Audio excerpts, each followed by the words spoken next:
Yes, everybody. Russ from the West Ham Network. Happy Friday afternoon to you, my friends. Um, Lunchtime spoke a bit about sort of a thought piece around what it means with Carl McCauley going and the influence of Jorge Mendes potentially as Nuno's agent of choice and what that could mean.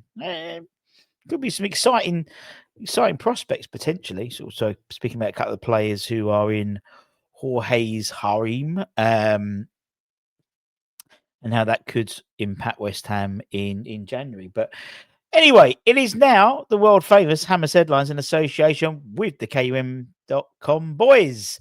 A few stories to talk about. We're going to do an international roundup of how everyone's been getting on internationally. The first round of matches. Obviously, we've got another round to go this week. Couple of players being linked with injuries and a departing coach as well. Let's start international break. Obviously, a number of players have been playing international duty so far. Just going through a few of them to give you some highlights. Tomas Souček catching Czechia in their goalless draw of Croatia on Thursday, and had a lot of criticism actually with Czechian media basically destroying Tomas Souček's performance, saying he's on the decline and he should be dropped. And it's hard not to notice the performance decline he's experienced in the last year, says Football Zipravi. He looked clumsy on the pitch and was late to the ball several times. Because of this, he and Lucas Calva lack the necessary creativity, and defenders find themselves use there minimally when passing. It's interesting to compare his touches with the ball compared to Modric, the Czechia midfielder, lost in his respect by a landslide. So a match to forget for Tomas Souček. Same too with Dinos Mavropanos. He started for Greece in their Group C qualifier with Scotland.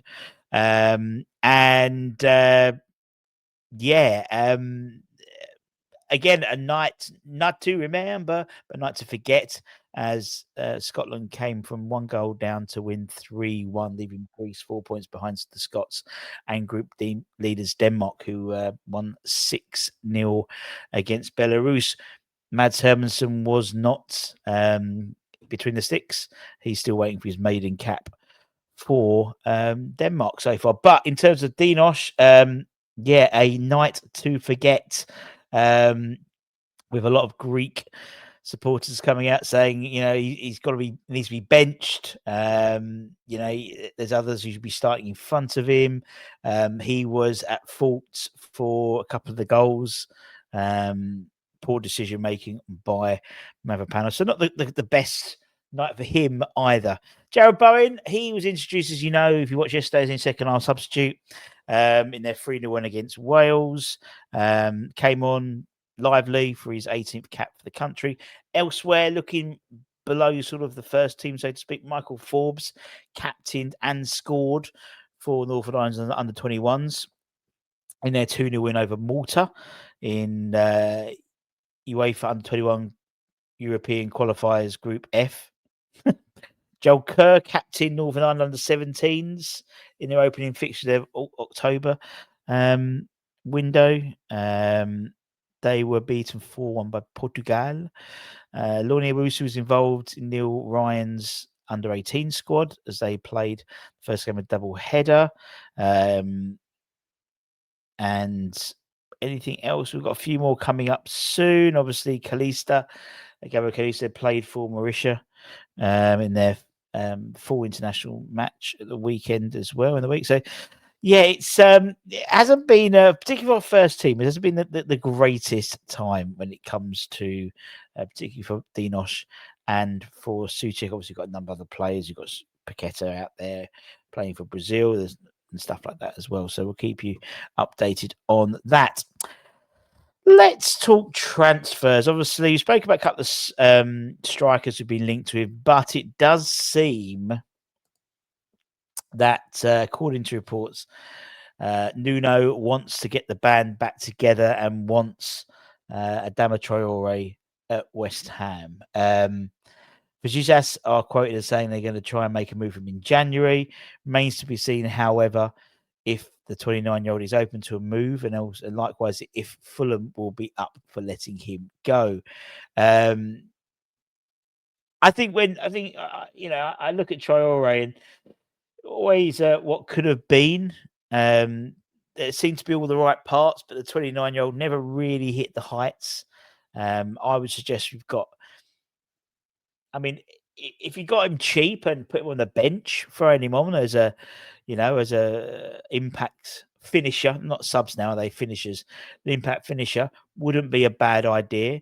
However, I'm just, there's a number of other players who, if you want pace, we've got pace already in there, particularly under 21s with the likes of Amica Adieli. Not the bulk, not the power that Traore would have, but it was only a matter of time before we linked to him, in all honesty. Talking about sort of the academy and players breaking through, George Earthy, injured, which is frustrating for him. He got injured during sort of, and then was making his way back into first team contention. Obviously, decided not to go out on loan in August in hope of sort of fighting for his place, which I think is a very shrewd idea. But it does seem that obviously it was an injury, a reoccurrence. Now, according to ex-WHU employee, he delivered a welcome update yesterday on the fitness of George Earthy, saying he's pleased to say that the injury to Earthy isn't as bad as first feared. It's believed he could be in action in the next 4 weeks, although it seems as 6 to 4 weeks at this stage until the club can be confident. Obviously, first it was an ankle injury, and then followed by this hamstring injury, which Earthy is obviously out of contention now to impress the new coach. Fortunate in the fact that he got 4 weeks, and we've got obviously another international break in November, so there'll be a few games played, and then it's stop and start again. So hopefully he'll be back for the big push going into the end of November, into December, and then all the way into March, really, until the next international break, if I'm right in my estimations. So hopefully he'll be on the mend very, very soon. Again, staying with the sort of the academy, let's talk about let's talk about Mark Robson. Mark Robson, as you said, is likely to be given a further promotion into the first team squad in terms of backroom staff. That's what we spoke about yesterday. However, there does seem to be another person leaving the academy in Laurie Coggins, the under-18 head coach. He is due to leave West Ham. The under-18 head coach is, I believe, moving to Man City to take on a leading coach role within the academy there. West Ham's replacement will be revealed very, very shortly.